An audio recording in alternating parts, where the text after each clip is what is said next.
Hyderabad outer ring road పరిధిలో real భూమి నెలకొంది. ఓఆర్ఆర్ చుట్టూ పెద్ద ఎత్తున భూముల క్రయ విక్రయాలు జరుగుతున్నాయి. 2025-26లో 4 లక్షలకు పైగా డాక్యుమెంట్ల రిజిస్ట్రేషన్లు అయ్యాయి.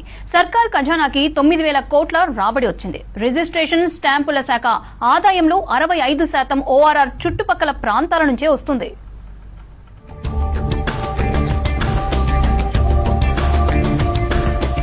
రాష్ట్రంలోని ఔటర్ రింగ్ రోడ్ ప్రస్తుతం రియల్ ఎస్టేట్ రంగానికి గ్రోత్ ఇంజన్ గా మారింది. రాజధాని నగరం నలువైపులా విస్తరిస్తున్న వ్యాపార, పారిశ్రామిక, ఐటీ కార్యకలాపాలతో ఓఆర్ఆర్ చుట్టూ భూములు, నివాస గృహాలు, వాణిజ్య సముదాయాలు, కొనుగోళ్లు, విక్రయాలు జోరందుకున్నాయి.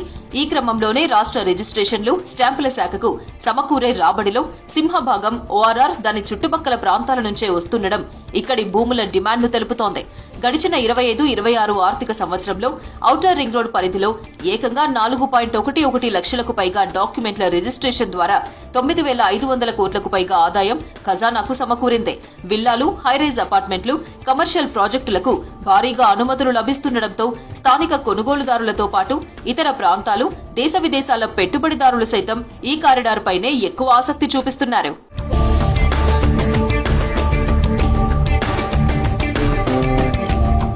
ఓఆర్ఆర్ లోపల ఉన్న 25 సబ్ రిజిస్టార్ ఆఫీసుల పరిధిలో మొత్తం 2,22,348 డాక్యుమెంట్లు రిజిస్టర్ కాగా 5.219 కోట్ల ఆదాయం లభించింది. రాష్ట్రంలో నమోదైన మొత్తం డాక్యుమెంట్లలో ఇది 13% కాగా మొత్తం రాబడిలో ఏకంగా 34% వాటాను కైవసం చేసుకుంది. అటు ఓఆర్ఆర్ ఆనుకుని ఉన్న 10 సబ్ రిజిస్టార్ ఆఫీసుల పరిధిలో 1,89,639 డాక్యుమెంట్లు నమోదు కాగా 4,281 కోట్ల ఆదాయం సమకూరింది. ఇది మొత్తం డాక్యుమెంట్లలో 11%, మొత్తం ఆదాయంలో 28% వాటా కావడం విశేషం. ఈ రెండింటినీ కలిపి చూస్తే ఓఆర్ఆర్ ప్రభావిత ప్రాంతాల నుంచి 4,11,987 డాక్యుమెంట్ల ద్వారా 9,500 కోట్ల భారీ ఆదాయం సమకూరినట్లయింది.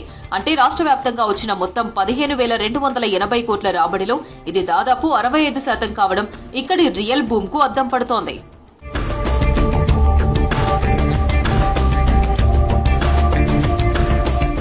గాంధీపేట్, శేరలింగపల్లి, కుత్బుల్లాపూర్, మేడ్చల్, పటాన్చెరు, రాజేంద్రనగర్, ఉప్పల్, కూకట్పల్లి లాంటి ప్రధాన ప్రాంతాల్లో భూముల రేట్లు ఎక్కువగా ఉన్నందున డాక్యుమెంట్లు కాస్త తక్కువే నమోదైనా ప్రభుత్వానికి 100 కోట్ల ఆదాయం లభిస్తోంది.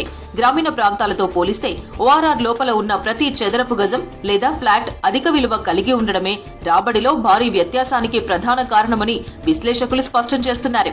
భవిష్యత్తులో ఓఆర్ఆర్ కారిడార్ చుట్టూ మౌలిక వసతులు మరింత విస్తరించనుండటంతో పెట్టుబడులు మరింతగా పెరిగే అవకాశం కనిపిస్తోంది. రేడియల్ రోడ్ల అనుసంధానం, మెట్రో విస్తరణ ప్రాజెక్టులు, శాటిలైట్ టౌన్ షిప్పర్లు రూపకల్పన లాంటి ప్రణాళికలు ఓఆర్ఆర్ పరిసర ప్రాంతాలకు అదనపు ఆకర్షణగా మారాయి. కాంక్రీట్ వనంగా మారిన ప్రధాన నగరంలో తీవ్రమవుతున్న వాయు కాలుష్యం, వాహనాల వృధా, ట్రాఫిక్ రద్దీ నుంచి ఉపశమనం పొందేందుకు అనేక మంది నగరం ఆవల ప్రకృతికి దగ్గరగా నివసించేందుకు ప్రాధాన్యత ఇస్తున్నారు.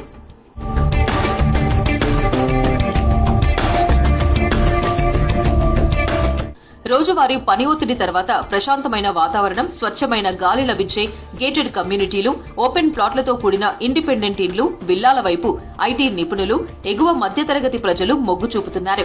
పశ్చిమ హైదరాబాద్ లోని గచ్చిబౌలి, కోకాపేట, తెల్లాపూర్, నార్సింగి పరిసరాల్లో మొదలైన హైరైజ్ నిర్మాణాలు ఇప్పుడు తూర్పు, ఉత్తర ప్రాంతాలైన ఘట్కేసర్, షామీర్పేట్, మేడ్చల్ వైపు కూడా వేగంగా విస్తరిస్తున్నాయి.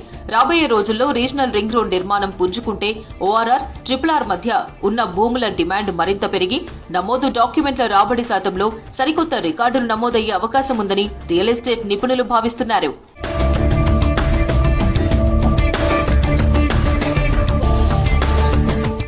గడిచిన ఆర్థిక సంవత్సరంలో ప్రతిపాదిత RRR ప్రాంతాల వైపు కూడా క్రమంగా రియల్ ఎస్టేట్ లావాదేవీలు విస్తరిస్తున్నాయి.